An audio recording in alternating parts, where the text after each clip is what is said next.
Bom dia, boa tarde, queridos irmãos. Aqui é Jorge Campos.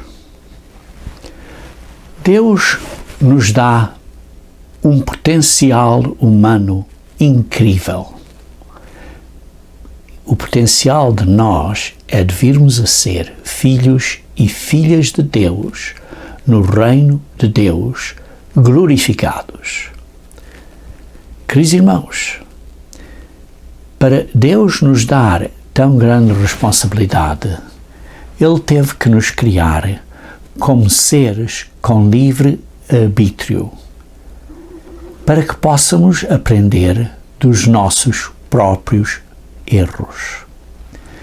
Deus assim criou o homem na sua imagem, na sua semelhança, com este potencial de virem a ser filhos e filhas de Deus no seu reino. O meu propósito hoje, queridos irmãos, é para falar convosco acerca da interação do Espírito Santo de Deus com o Espírito do homem no homem, que chamemos o Espírito humano. Esta interação dá a possibilidade de haver o processo de santificação.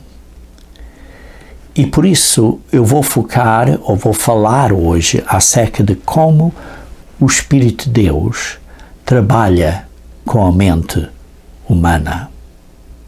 Vamos começar então em Gênesis capítulo 2, versículo 7.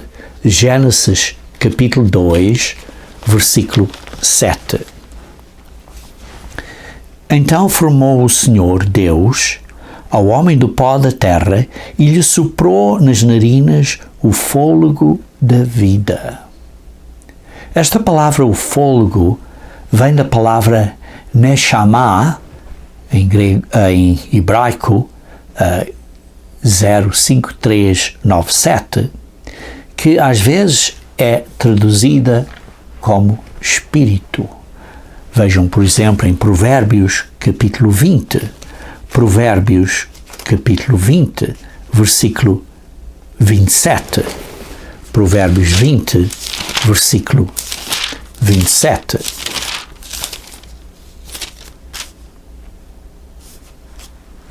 O espírito do homem é a lâmpada do Senhor. É a mesma palavra hebraica, o espírito do homem.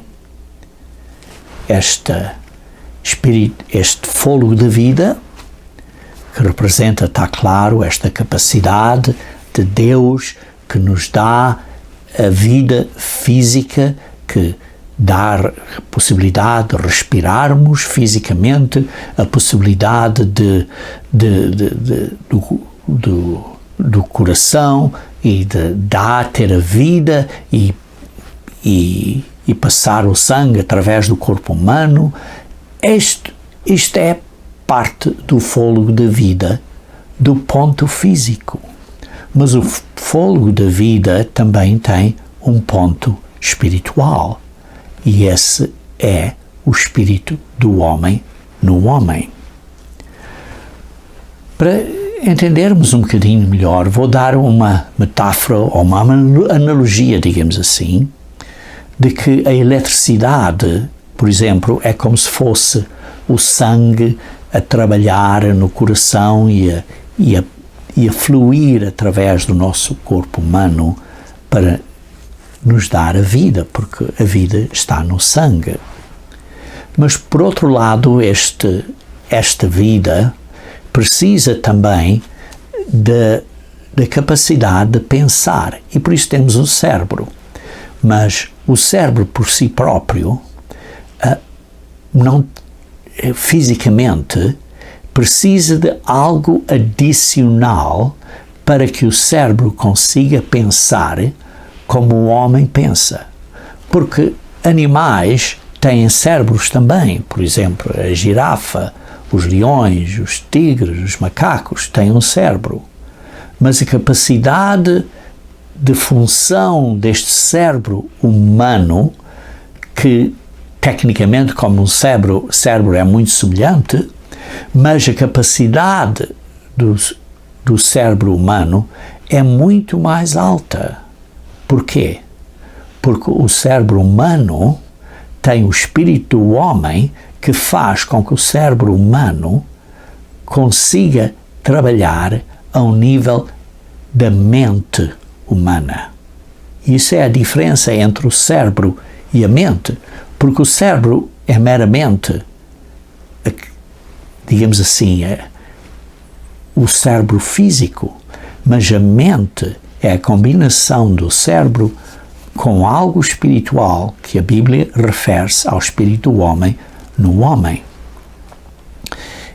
E comparando isto, por exemplo, a um computador, temos um computador, ligamos a eletricidade, que isto é, por exemplo, o coração, em comparação, está a funcionar e tem esta energia a funcionar e passar pelos cabos e fios elétricos. Esse, digamos assim, é a energia ao coração. E depois, este computador também precisa do sistema operacional. Este sistema operacional que é a capacidade do cérebro humano pensar. Como, por exemplo, é o software do computador que faz o computador atuar da maneira que atua. Ora, vejamos então em Eclesiastes, capítulo 12, versículo 7. Em Eclesiastes, capítulo 12, versículo 7, vemos Eclesiastes, capítulo 12, versículo 7. Lemos: e o pó volta à terra como era, e o espírito volta a Deus que o deu. E assim o que acontece é que quando falecemos, o fôlego da vida, esta capacidade da vida, espiritualmente, que é o espírito do homem no homem, volta para Deus. O espírito volta a Deus. E Deus guarda este espírito. Porque este espírito é como o software de um computador, em analogia, que não trabalha por si próprio, precisa de um computador, precisa do que chamam o hardware, as capacidades físicas, e os dois trabalham em conjunto. Assim, o espírito precisa de um corpo para trabalharem. E por isso, quando Deus assoprou o fôlego da vida em Adão, então Adão, que era um corpo, recebeu este espírito do homem e então começou, digamos assim, a ser um homem, a ser um ser vivente. Quando morremos, Deus guarda este espírito. Ora, o que é guardado no espírito? O espírito guarda todas as características de nós, do que aprendemos na nossa vida inteira. A nossa personalidade, as cores dos nossos olhos, as nossas características físicas, mas o caráter que aprendemos, isso tudo é guardado no espírito do homem. E depois todos ressuscitaremos. Quando ressuscitamos, recebemos um corpo novo e Deus então põe este espírito do homem dentro do corpo e então torna-se um ser vivente de novo, isto é, uma ressurreição. Ora, vejamos em 1 Coríntios, capítulo 15, 1 Coríntios, capítulo 15, versículo 22. 1 Coríntios, capítulo 15, versículo 22. Lemos aí: porque assim como em Adão, todos morrem. Todas as pessoas morrem, mais cedo ou mais tarde, como filhos de Adão. Assim também, todos, é os mesmos todos. Todos, como todos morrem, também todos serão vivificados. Isto é, todos serão ressuscitados através de Cristo, porque Ele pagou para nos dar a vida de volta. A todos. Mas vai haver um juízo. Vai haver um juízo, está claro. Por isso, todos vão ressuscitar e vão aparecer perante o dia do juízo. Ora, o espírito do homem, por isso, dando assim uma revisão do que acabei de dizer, o espírito do homem é a chave para fazer com que nós possamos pensar e atuar como um homem. Vejam em 1 Coríntios capítulo 2, versículo 10 a 11. 1 Coríntios capítulo 2, versículo 10 e 11. Mas Deus nos revelou pelo Espírito, porque o Espírito a todas as coisas perscruta, até mesmo as profundezas de Deus. Por qual dos homens sabe as coisas do homem, senão o seu próprio Espírito? Você e eu entendemos as coisas do homem, por quê? Porque Deus nos dá o Espírito do homem para nós entendermos as coisas do homem. Porque é o que diz aqui, versículo 11. Porque qual dos homens sabe as coisas do homem, senão o seu próprio Espírito? Se você for tentar ensinar a um macaco as coisas do homem, o macaco não vai entender. Sim, podemos treinar macacos, podemos treinar leões, podemos treinar elefantes, veem isso no circo e coisas assim. Podem treinar até um certo ponto, mas não conseguem chegar a ter as capacidades humanas, porque Deus deu ao homem digamos assim, um programa especial que se chama o Espírito do Homem no Homem. E esse Espírito do Homem faz o homem entender as coisas do homem. Por isso, você pode tentar o dia inteiro, a semana inteira, o mês inteiro, a vida inteira, tentar ensinar a um macaco geografia, matemática, apreciar as artes e coisas do homem, e o macaco ou o leão não vão entender isso. Porquê? Porque não têm o espírito do homem. Igualmente, é o que diz aqui no versículo 11, assim também, as coisas de Deus ninguém as conhece senão o Espírito de Deus. Por isso, se você não tem o Espírito de Deus a trabalhar com o seu espírito do homem, você não vai entender as coisas de Deus. Por isso, e muitas pessoas não entendem isto, e quero sublinhar este ponto para entenderem. Se vocês estão a tentar converter uma pessoa que não está a receber o Espírito de Deus, que o Espírito de Deus não está a trabalhar com o Espírito do homem, vocês estão a perder tempo. É como estar a tentar ensinar coisas de um homem a um leão, ou um tigre, ou um elefante. Não vão entender, porque não têm o espírito do homem. Igualmente, nós não vamos entender as coisas de Deus, a não ser que tenhamos o Espírito de Deus a trabalhar conosco. É muito importante entendermos isto.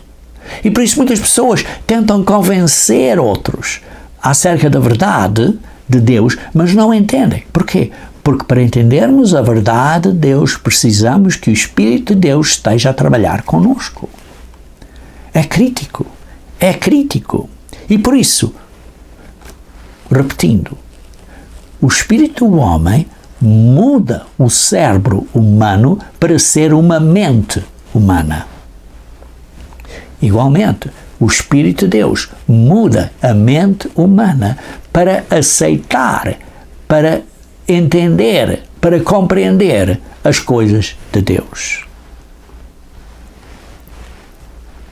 E por isso, o que vemos aqui é que o Espírito de Deus nos guia, nos ajuda, trabalha com as nossas mentes, trabalha com o nosso espírito humano para entendermos as coisas de Deus.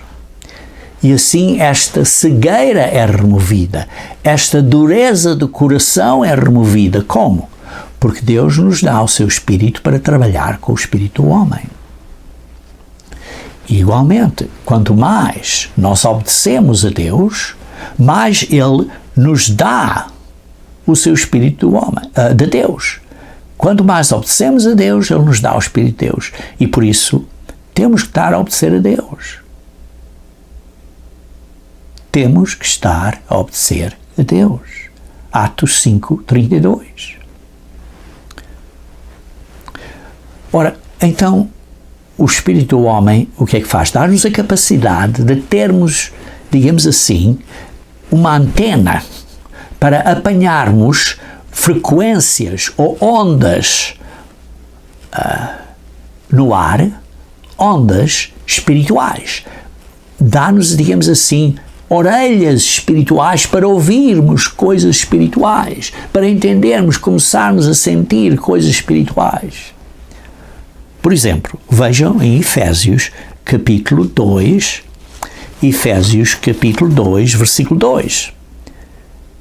Diz assim, falando acerca que Ele nos deu vida, estando nós mortos nos vossos delitos e pecados, nos quais andaste outrora, segundo o curso deste mundo, segundo o príncipe da potestade do ar.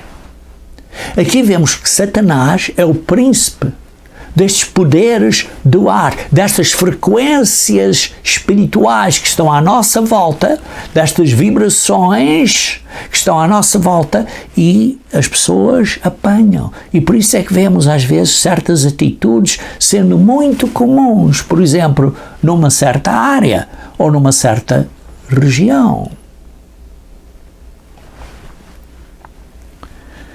Ora, as pessoas por isso podem ser influenciadas pelo espírito de Satanás. Ora, neste mundo há muitas, por exemplo, estações de mídia, de rádio e televisão. Igualmente, neste mundo, falando espiritualmente, há muitas estações que estão a transmitir as ondas de Satanás, os programas de Satanás. E só quando Deus decide transmitir as suas ondas do Espírito Santo de Deus àqueles que Ele chama, então é que essas pessoas a que Ele chama começam a entender a verdade. Sim, podem entender muitas coisas da Bíblia, porque Satanás está a tentar enganar o mundo inteiro. Mas para realmente pôr as coisas juntas e começar a entender a verdade de Deus, o Espírito de Deus tem que estar a trabalhar com você, porque o Espírito de Deus pode estar com você e pode estar dentro de você. Ora, vemos em João, capítulo 14, versículo 17, que o Espírito de Deus estava com os apóstolos.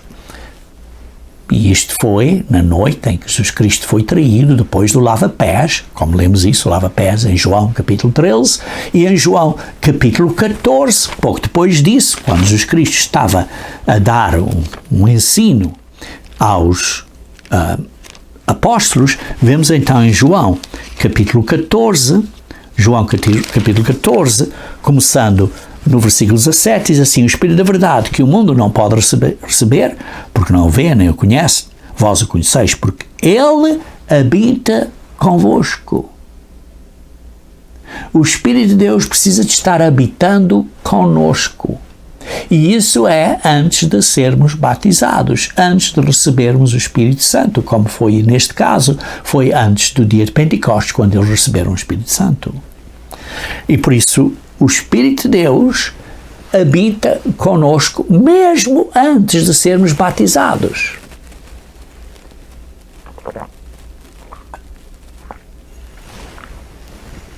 Ora, o que isso significa? Queridos irmãos, o que isso significa é que o Espírito de Deus está a trabalhar conosco antes de sermos batizados. E por isso precisamos de ajudar esses irmãos que estão a aprender a verdade, a ajudar a eles no caminho para chegarem ao verdadeiro batismo, ao verdadeiro compromisso, ao verdadeiro contrato com Deus. E isso vemos em João capítulo 6, 44, em que Jesus Cristo disse que ninguém pode vir a mim a não ser que o Pai trabalhe, que o chame a Ele. Vejam aqui em João 6, versículo 44. João 6, versículo 44. Ninguém pode vir a mim se o Pai que me enviou não o trouxer. O Pai precisa de nos chamar. O Pai precisa de digamos assim, enviar estas frequências, digamos assim, de transmissão do Espírito de Deus a nós e de estar a conviver conosco para começarmos a entender a palavra de Deus. Ora, este Espírito, queridos irmãos, procede do Pai, vem do Pai. Vejam em João, capítulo 15, versículo 26. João 15, versículo 26.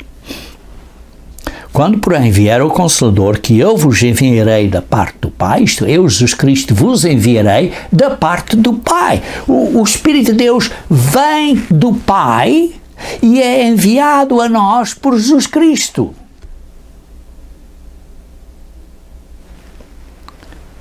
O Espírito da verdade que dele procede, que procede do Pai. O Espírito de Deus é o Espírito do Pai.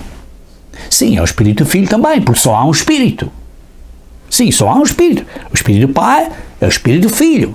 É o mesmo Espírito. E vai ser o nosso Espírito. Se nós o aceitarmos e conviver com o nosso Espírito humano, vai ser também o nosso Espírito. Porquê? Porque é que vamos ter esse Espírito. Vai estar em nós. Vai ser nosso. Mas procede do Pai. Só há um Espírito. Mas a pergunta importante é a seguinte, irmãos. Quando o Pai nos envia o seu Espírito para nos ajudar, trabalhando com o nosso Espírito, com o Espírito do homem no homem, nós vamos aceitar ou vamos desligar. Por exemplo, você está a ligar o rádio, ouve uma frequência, tim, depois já não gosto, depois ouve para outra frequência, tim, depois já não gosto, depois ouve para outra frequência, tim, e vai apanhando várias frequências, várias estações. O Satanás tem muitas estações, mas Deus só tem uma. Só há um Espírito, só há uma estação. E por isso, quando Deus nos manda esta transmissão espiritual, digamos assim, nesta analogia, vamos desligar e virar para outra estação ou vamos tomar atenção e responder a essa chamada. Porque se respondermos a essa chamada, então não é só chamados, mas seremos escolhidos, eleitos. Precisamos de responder a essa chamada. Isso é a nossa responsabilidade. É a nossa responsabilidade. Ora, por isso, vamos falar um bocadinho mais acerca do Espírito, porque eu disse que quero falar acerca de como o Espírito de Deus funciona ou trabalha com o Espírito do homem. Ora, para isso precisamos de entender que o Espírito de Deus tem muitos atributos. Tem muitas características. Você pode ler isso em Gálatas, capítulo 5, versículo 22, por exemplo. Você também pode ler isso em Coríntios. Em Coríntios fala acerca de vários atributos do Espírito, vários frutos do Espírito e características do Espírito. Ora, eu hoje vou focar em três. Primeiro, o Espírito de Deus nos guia. Vejam em Romanos, capítulo 8, versículo 14. Romanos 8, versículo 14.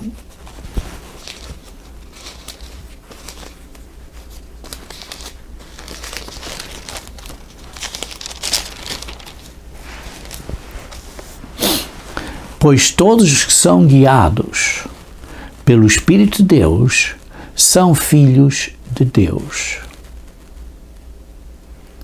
Queridos irmãos, somos guiados pelo Espírito de Deus? Ora, primeiro, para sermos guiados, temos que seguir essa guia, que é a nossa ação voluntária. Em segundo lugar, guiados não quer dizer que somos forçados. O Espírito de Deus nunca está a forçar. nunca está a dominar sobre nós. Está a encorajar, a guiar, mas nunca está a forçar. Nunca nos força. E por isso, o Espírito de Deus trabalha com as nossas mentes humanas, isto é, com o cérebro mais o espírito do homem ou no homem, isto é, com as mentes humanas, e então isto torna-se, digamos assim, um círculo virtuoso, porque quando o Espírito de Deus trabalha com as nossas mentes humanas e nós respondemos a essa chamada, isto é, nós ouvimos essa estação, digamos assim, em analogia, e então estamos a submeter ao Espírito, e então o Espírito nos está a dar instruções e princípios acerca, com a nossa ajuda, conforme lemos a Bíblia, e o Espírito de Deus toca na nossa consciência quando lemos a Bíblia, e assim temos a Bíblia a trabalhar com o Espírito de Deus, os dois trabalhando em conjunto. Então, quando lemos na Bíblia, lemos isto e aprendemos, e então o Espírito de Deus diz, não, olha, faz assim, faz assado, faz isso, faz aquilo. Então lemos na Bíblia, sim, eu tenho que fazer isso. Quando isto está a trabalhar na nossa mente, isto é, no nosso espírito homem, nós então estamos a ter uma interação do Espírito de Deus com o Espírito do homem. E então vamos começar a mudar o nosso caminho, a nossa maneira de viver. Vamos reconhecer que o compromisso que fizemos no passado, que embora fosse sincero, estava incompleto. E por isso temos que aprender que é um compromisso que temos que fazer de uma maneira correta. Um compromisso correto. Um compromisso aos princípios que são instruídos por Deus para nós. Isto então é o que nós chamamos o processo de conversão, ou digamos assim, o processo de santificação. Ora, isso quer dizer que conforme somos instruídos a fazer uma coisa, temos que o praticar. E então temos este círculo virtuoso. Conforme mais praticamos, mais Deus nos ajuda com o seu Espírito a entender um bocadinho melhor, e conforme praticamos isso, Deus nos ajuda ainda a entender um bocadinho melhor e melhor e melhor. Então, um dos atributos do Espírito Santo de Deus, sim, tem muitos atributos, nos dá sabedoria, nos dá amor, nos dá alegria, nos dá domínio próprio, dá muitos atributos, mas um dos que estou a falar hoje em dia é que nos guia. Segundo, o Espírito de Deus também nos regenera. Regeneração. Vejam em 1 João, capítulo 3, versículo 1 e 2. 1 João, capítulo 3, versículo 1 e 2. 1 João, capítulo 3, versículo 1 e 2. Diz assim, vês que grande amor vos tem concedido o Pai, a ponto de sermos chamados filhos de Deus. E, de facto, somos filhos de Deus. Mas ainda não se manifestou o que havemos de ser. Porque é que somos filhos de Deus? Porque fomos gerados por Deus como seus filhos. Mas sabemos que quando Ele se manifestar, isto é, quando Jesus Cristo vier à segunda vinda, quando Ele se manifestar, seremos semelhantes a Ele, seremos semelhantes a Jesus Cristo. Porquê? Ressuscitaremos e então teremos um corpo espiritual. E então haveremos de vê-lo como Ele é. Porque hoje em dia não conseguimos ver como Jesus Cristo e como o Pai são, porque não conseguimos, com o nosso corpo físico, receber ou entender essa glória. Simplesmente não conseguimos. E por isso, irmãos, o Espírito de Deus nos gera de novo uma segunda vez. E isso é o simbolismo do dia de Pentecostes, porque o que se passa é o seguinte, irmãos.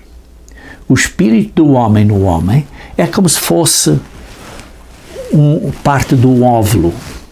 E o Espírito de Deus é uma semente divina que vem de Deus após o batismo, pela imposição das mãos, que é a promessa do Pai, que procede do Pai, e essa semente divina fertiliza este óvulo e então se torna um novo embrião, um novo ser, um novo homem, que agora tem que crescer no ventre da mãe, que a analogia é a Igreja de Deus, até a ressurreição. E por isso, nesse momento, então, o Espírito de Deus está em nós. Por enquanto, está conosco, mas estará em nós, como lemos em João 14, versículo 17, há pouco. Então vejamos um bocadinho mais acerca deste milagre da regeneração, que está em 1 Pedro, capítulo 1, versículo 3. 1 Pedro, capítulo 1, versículo 3. Bendito o Deus e Pai de nosso Senhor Jesus Cristo, que segundo a sua muita misericórdia nos regenerou para uma viva esperança, mediante a ressurreição de Jesus dentre os mortos. Como é isso? Nos regenerou. Você foi gerado pela primeira vez quando a semente do seu pai físico, a esperma, se juntou ao óvulo na sua mãe física e então você foi gerado pela primeira vez como um ser humano. E depois você cresceu no ventre da mãe por 9 meses até nascer. Em simbolismo, em analogia, é a mesma coisa. O Espírito de Deus entra em nós após o batismo, após a imposição das mãos, por o ministro, e a oração por o ministro Jesus Cristo. Este Espírito de Deus procede do Pai e é Jesus Cristo que então nos dá, como lemos há pouco em João 15, Jesus Cristo nos dá o Espírito que procede do Pai.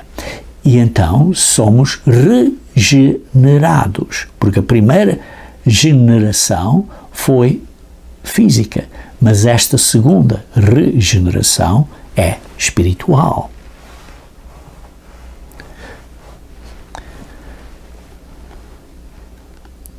Este ato de regeneração é um ato, digamos assim, em que é como se fosse uma lavagem através de uma regeneração da nossa mente.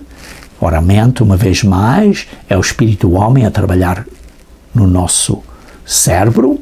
Por isso é uma regeneração da nossa mente para virmos a ser um novo homem. Isto e não é só isso, é uma renovação. Vejam em Tito, capítulo 3, versículo 4 a 6. Tito, capítulo 3, versículo 4, 5 e 6. Quando, porém, se manifestou a benignidade de Deus, nosso Salvador, e o seu amor para conosco. Qual é a benignidade de Deus para conosco? É quando Ele nos enviou o seu Filho unigênito. O único que foi gerado dessa maneira, porque não foi gerado por uma semente física, mas foi gerado por uma semente espiritual, pelo Espírito Santo de Deus. Por isso, porém, quando se manifestou a benignidade de Deus, nosso Salvador, quem é o nosso Salvador? Está claro que é Jesus Cristo, mas também é o Pai. Porquê? Porque o Pai isto tudo é o plano do Pai. E o plano do Pai é para nos para criar nós como filhos e filhas de Deus no reino de Deus. É tudo o plano do Pai. E parte deste plano, Jesus Cristo tinha que vir para perdoar os nossos pecados. Porquê? Porque nós fomos criados com arbítrio livre. Livre-arbítrio. Porquê? Para aprendermos dos nossos erros. E por isso, Deus sabia que tendo arbítrio livre, mais cedo ou mais tarde íamos pecar. E por isso, desde a fundação do mundo, Jesus Cristo foi condenado à morte. Ora, assim sendo, quando Jesus Cristo se manifestou, essa é a bondade de Deus para conosco. Porque Deus, então, é o nosso Salvador. Porquê? Porque Ele tem este plano.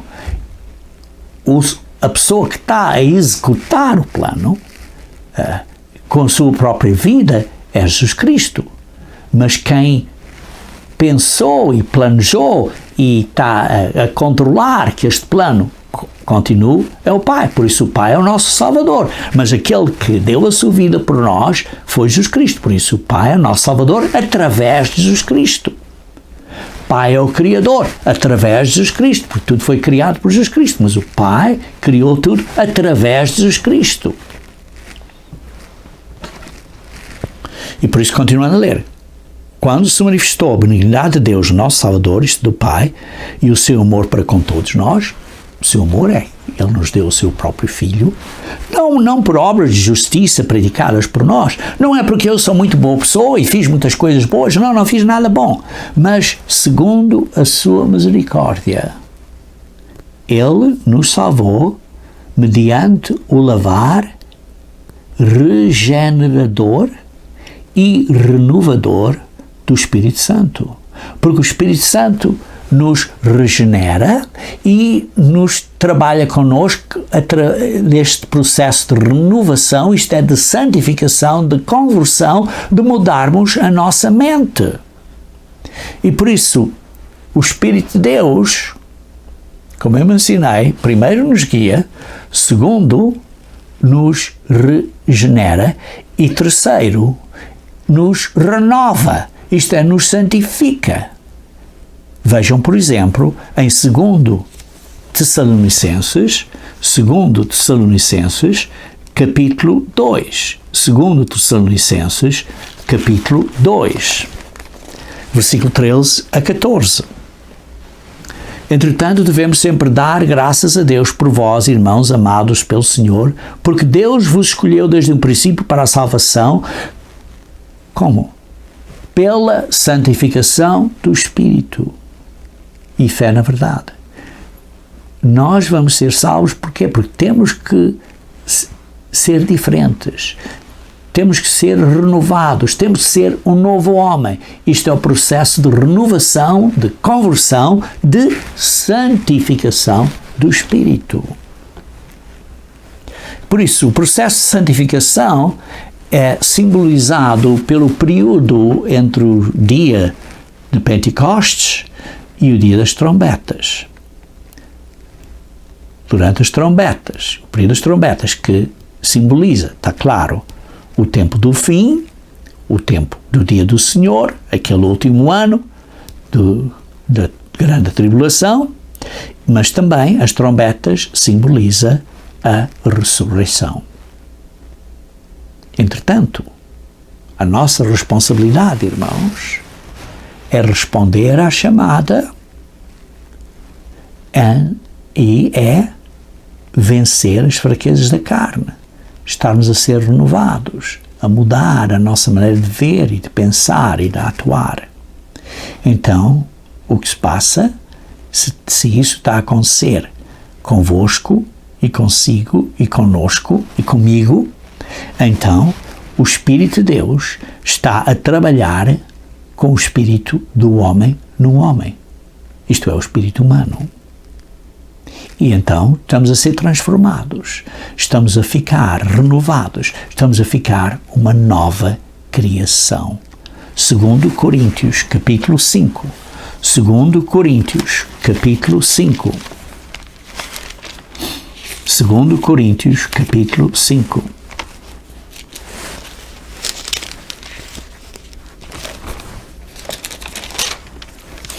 Versículo 17.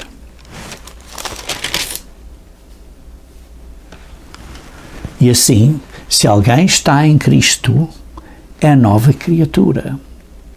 Somos regenerados e estamos no caminho de renovação.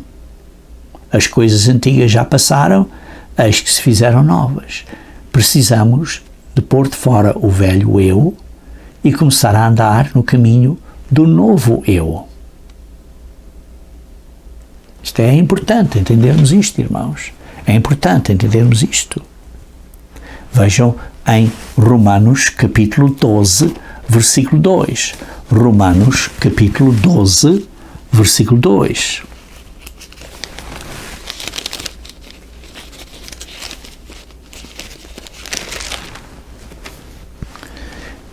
Não vos conformeis com este século, mas transformai-vos pela renovação da vossa mente. O que é a mente? A mente é o cérebro a trabalhar com o espírito do homem no homem, e esta mente precisa ser renovada como? Através da obra do Espírito Santo, trabalhando na nossa mente, no nosso espírito do homem e mudando, para que experimentais qual seja a boa, agradável e perfeita vontade de Deus. Queridos irmãos, isto é o processo de escrever e reescrever as leis de Deus nos nossos corações e nas nossas mentes. Isto é a obra do Espírito Santo trabalhando com o nosso espírito do homem.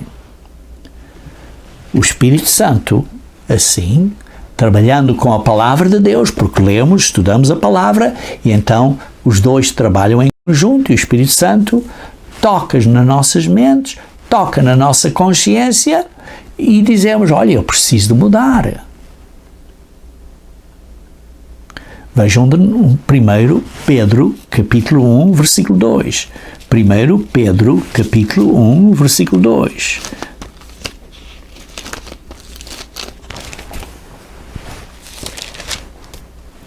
Eleitos segundo a presciência de Deus Pai, em santificação do Espírito, vemos, somos escolhidos pela sabedoria de Deus Pai. Porquê? Porque a sabedoria de Deus Pai é que todos os homens venham a ter esta oportunidade. Mas nós fomos escolhidos primeiro. Porque Deus entende, pensa, acha, e se Ele sabe, se Ele pensa, é certeza que nós temos a possibilidade de vencer as fraquezas da carne neste mundão. Os dias vão ser difíceis e são difíceis.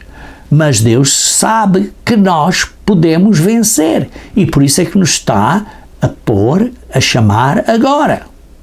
Os outros chamará depois. Mas esta santificação do Espírito é para quê?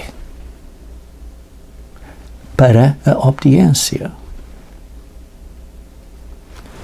E a expressão do sangue de Jesus Cristo, sim, porque somos santificados através da obra do Espírito Santo, e porque somos lavados conforme estamos a fazer e a corrigir, a mudar, e os nossos pecados que ainda temos, a expressão do sangue de Jesus Cristo vai-nos perdoando esses pecados que ainda temos. Embora estejamos na Igreja de Deus, ainda temos pecados.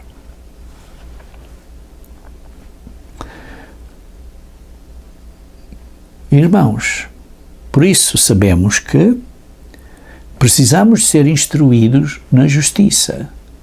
Como? Com a Bíblia. Por isso é que Paulo, em 2 Timóteo, capítulo 3, versículos 16 e 17, diz que a Bíblia é boa para a doutrina, para correção e para instrução na justiça. Porquê? Porque a Bíblia nos dá os ensinos.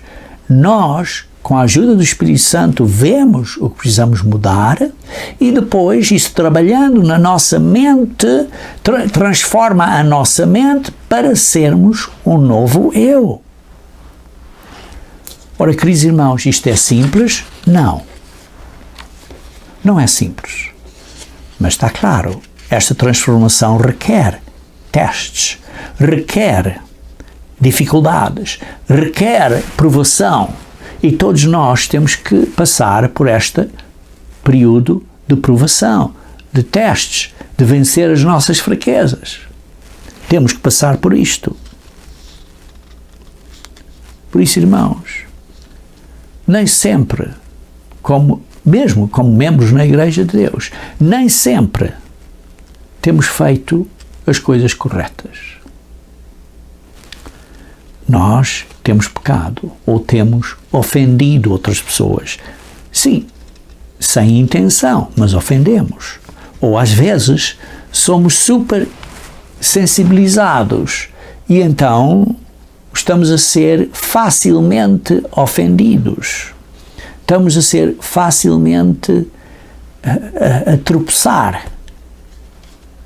E por isso precisamos ter cuidado, não causar ninguém a tropeçar, mas por outro lado, precisamos de ser pessoas que não estamos a tropeçar em tudo. Mas o ponto é que o caminho não é fácil. Sabemos que ninguém é perfeito. Isso lemos em Eclesiastes 7, versículo 20, também lemos em Romanos capítulo 2, nenhum homem é perfeito. Ninguém. O problema, irmãos, é que nós não nos vemos a nós próprios.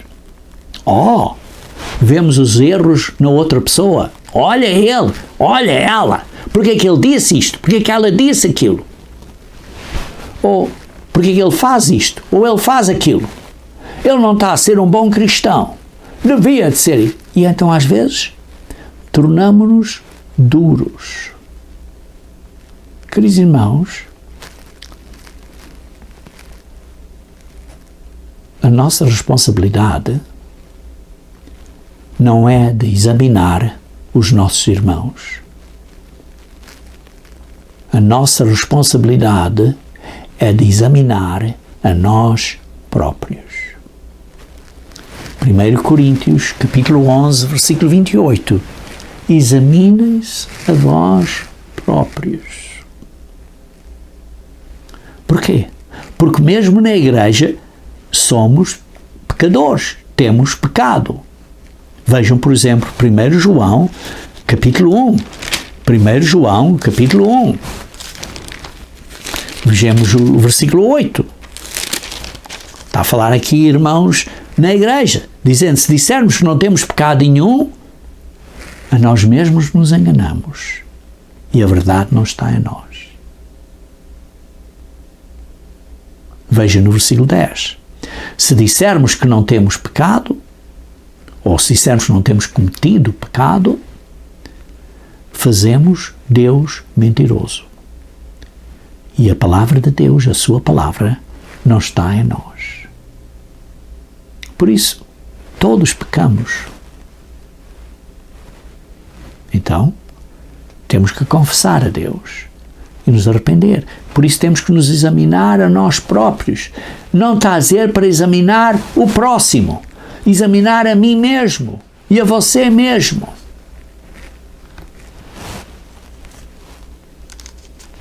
Estamos a examinar a nós próprios?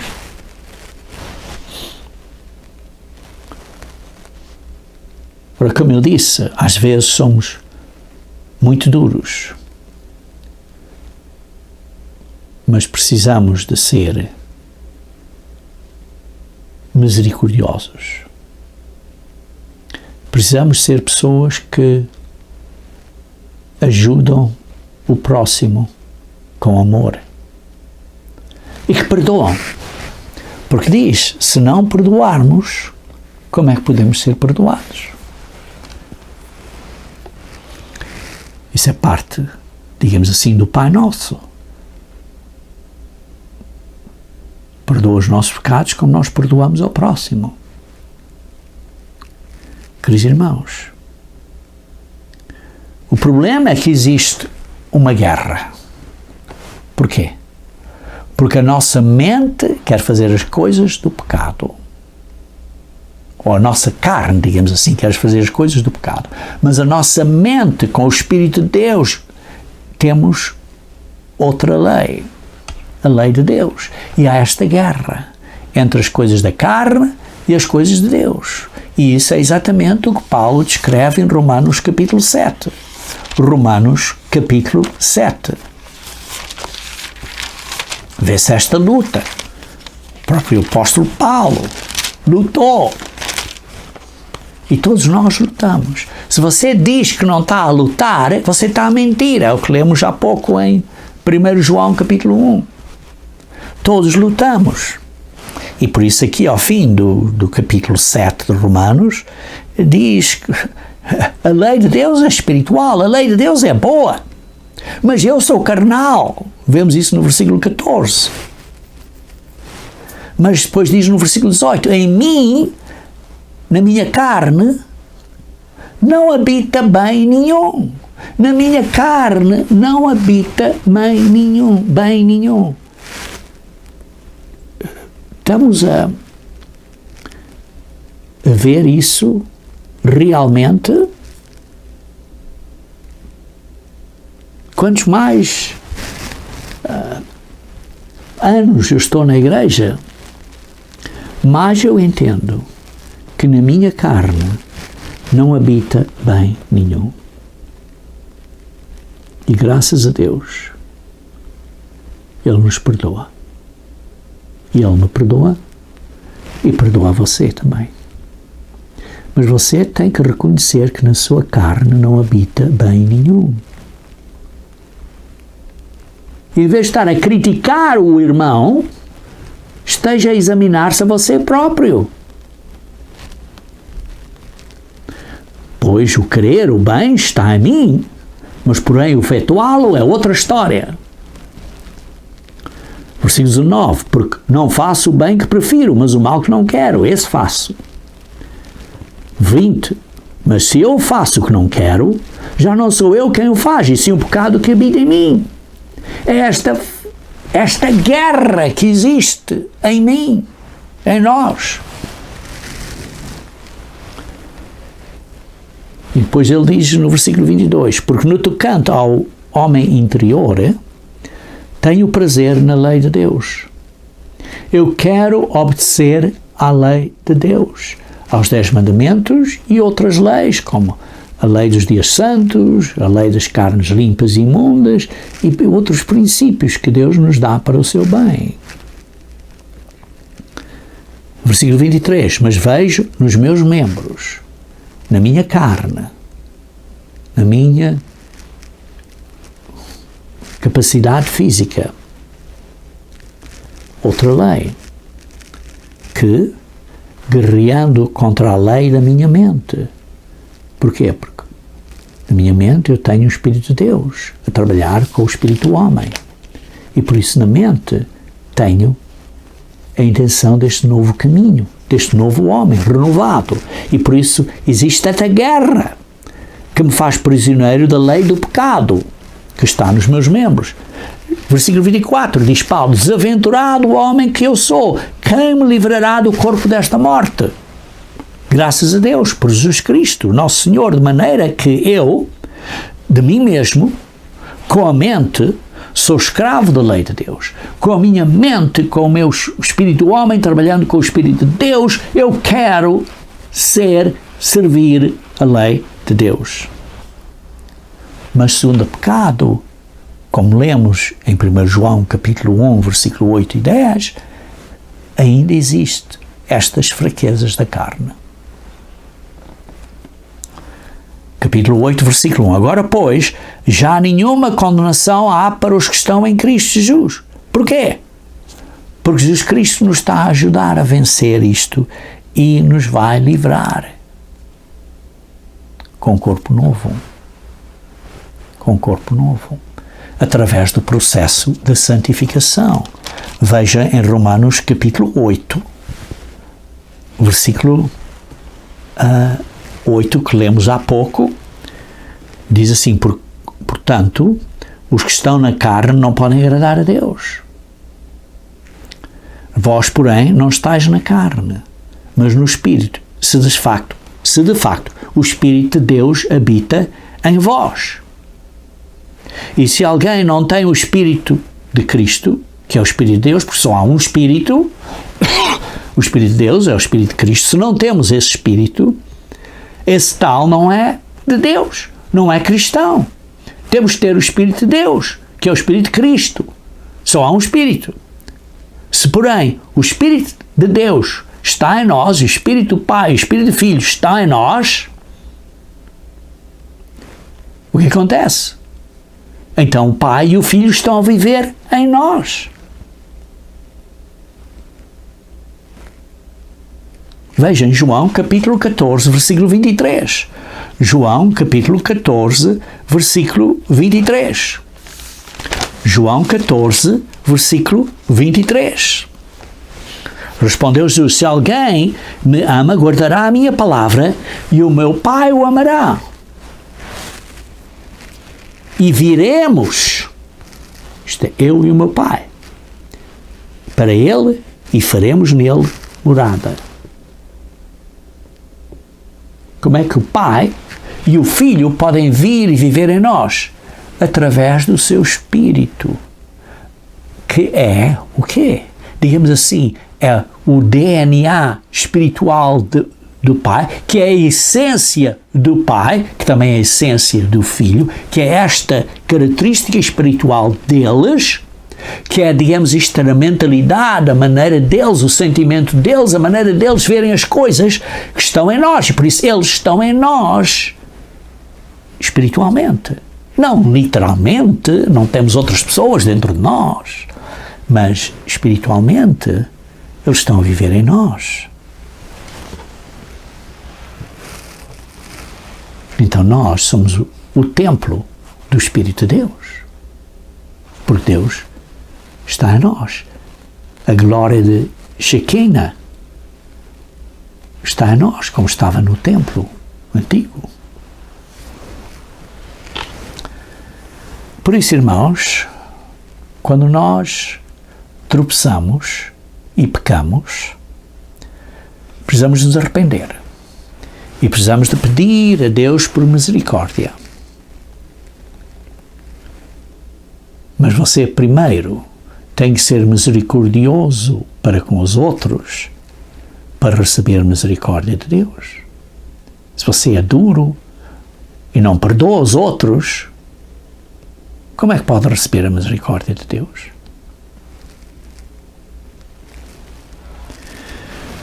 Mas temos uma grande confiança, irmãos. Temos um grande encorajamento. Vejam aqui em Filipenses, capítulo 1, versículo 6. Filipenses, capítulo 1, versículo 6.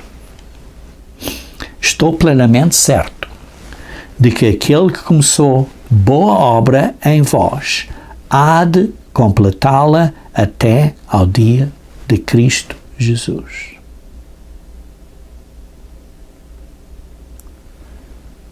Deus vai completar a sua obra em nós. Esta fantástica interação do Espírito de Deus com o nosso espírito humano vai nos levar ao ponto final, à vinda de Cristo, a uma entrada no reino de Deus. E isto é uma grande esperança que nos dá coragem e força para continuar a vencer. Queridos irmãos, temos que continuar a vencer. Irmãos, temos esta esperança porque a glória de Deus está à sua espera. Aliás, até a criação espera por isso. Vejam em Romanos, capítulo 8. Romanos, capítulo 8. Romanos, capítulo 8, versículo 18. Porque para mim tenho por certo que os sofrimentos do tempo presente não podem ser comparados com a glória a ser revelada em nós. Temos esta esperança e veja então no versículo 30. E aos que predestinou, os chamou. E aos que chamou, também justificou. E aos que justificou, a esses também glorificou. Jesus Cristo vai realizar este plano. Você vai ser glorificado. A não ser que você desista. A não ser que você deite isto tudo fora. Mas a responsabilidade está agora em você. Você vai deitar isto tudo fora ou vai continuar a vencer até ao fim? Que Deus o abençoe.